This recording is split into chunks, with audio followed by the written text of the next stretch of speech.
Você aí de casa já deve ter observado que muitas campanhas de saúde têm uma cor associada. E o objetivo é chamar a atenção da sociedade sobre o perigo e a importância de prevenção de algumas doenças. Nós estamos no Setembro Amarelo, que foi criado em 2014 pela Sociedade Brasileira de Psiquiatria, para falar sobre prevenção ao suicídio. No Brasil, estima-se que aconteçam mais de 14 mil casos por ano. Uma média de 38 pessoas cometem suicídio por dia. E por isso, para falar sobre a importância da saúde mental e também dos tratamentos disponíveis, nós recebemos a psicóloga e coordenadora de saúde mental da Secretaria de Saúde aqui de Joinville, Ana Carolina Giacomini. Boa tarde, bem-vinda, Ana. Boa tarde, obrigada, Keltrin. É um prazer estar aqui para falar desse tema tão importante. Tão importante que precisa de conscientização.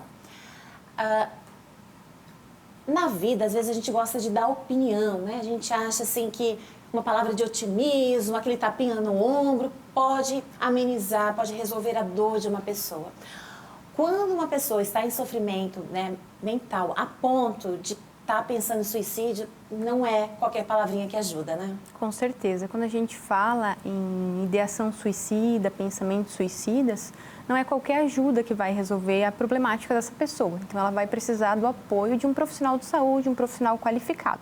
Aqui no município, nós temos vários dispositivos onde uma pessoa em sofrimento pode procurar ajuda, pode procurar auxílio, principalmente os dispositivos da saúde, né?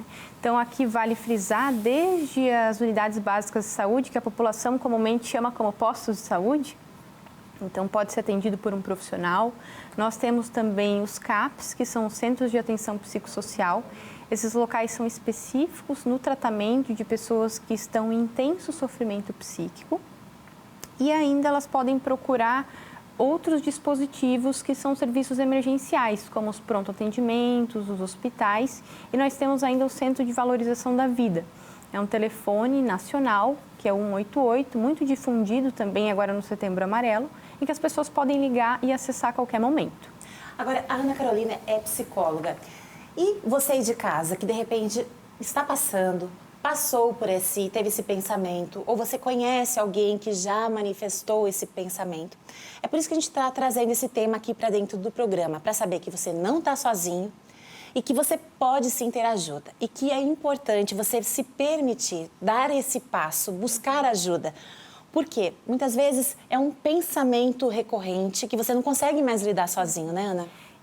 E assim, vale destacar que nós precisamos estar atentos nos diversos locais onde a pessoa transita, né? Então, a gente costuma chamar de sinal de alerta. Então, por exemplo, se eu conheço alguém e essa pessoa começa a apresentar comportamentos diferentes, ou mesmo na escola, ou no trabalho, um colega de trabalho, a pessoa passou a se isolar, eu notei, às vezes, por exemplo, no meu filho, alguma alteração de comportamento, de alimentação, sono.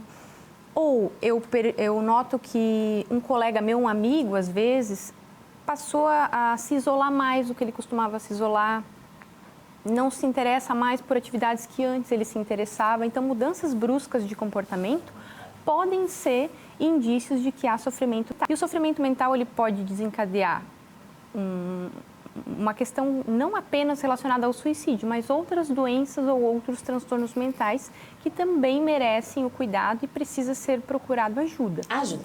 Porque a gente sabe, né, que a gente na intenção de ajudar, às vezes é aquela palavra, mas você é uma pessoa que tem saúde, você é uma pessoa que tem, né, uma família, trabalho, enfim, a gente tenta mostrar o lado positivo e até falar mesmo na fé em Deus. E que nesse momento, às vezes, não é a melhor palavra, a melhor coisa a ser dita. Exato. Então, a gente precisa fazer ações que, de fato, vão contribuir com a saúde mental da pessoa. Não é, às vezes, uma palavra só de otimismo, de motivação, que vai resolver aquela situação. Muitas vezes a pessoa vai precisar de um acompanhamento psicológico, vai precisar de intervenção terapêutica, medicamentosa, inclusive, né? Então, nós, na saúde, nós temos diversos profissionais que trabalham com isso. Não só agora em setembro, mas ao longo de todo o ano. Agora, em setembro, a gente dá um enfoque maior. Se a pessoa tem resistência, ela já teve um episódio, fez uma tentativa, a família já não sabe, porque a pessoa se recusa a ter ajuda. Como que a família pode encaminhar?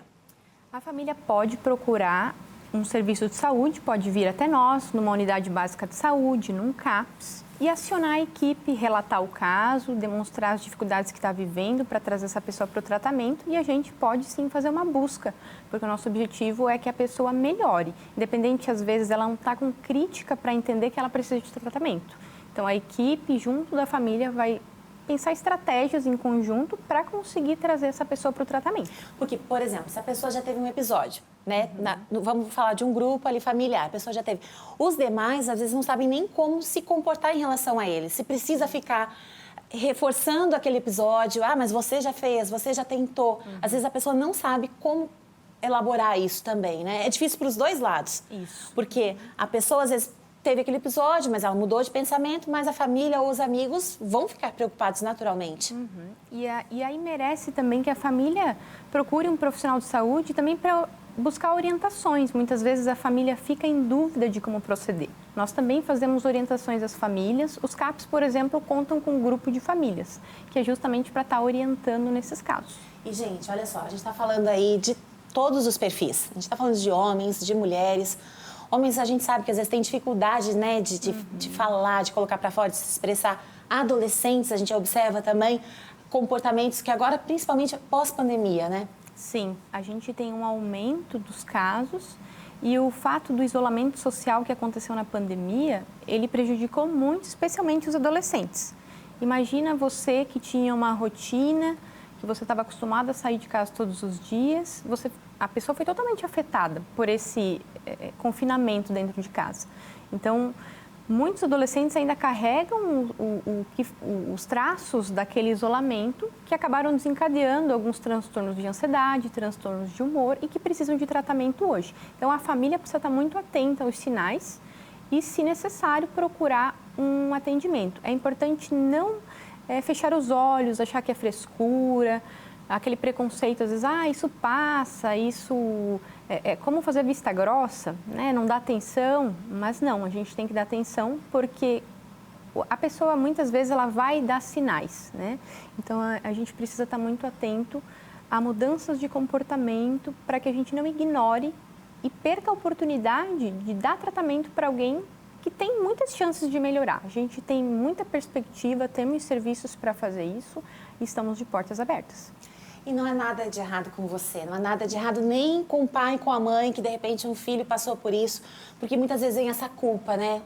O que eu não fiz, o que eu não enxerguei, o que eu podia ter feito de diferente.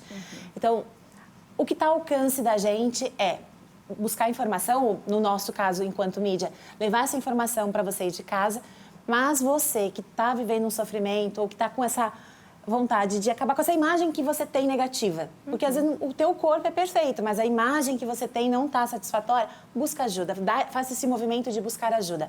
Ana Carolina Giacomini, muito obrigada pela sua presença. Imagina, eu que agradeço. Um ótimo trabalho para você e seja bem-vinda para falar sobre outros assuntos também aqui no Ver Mais. Obrigada.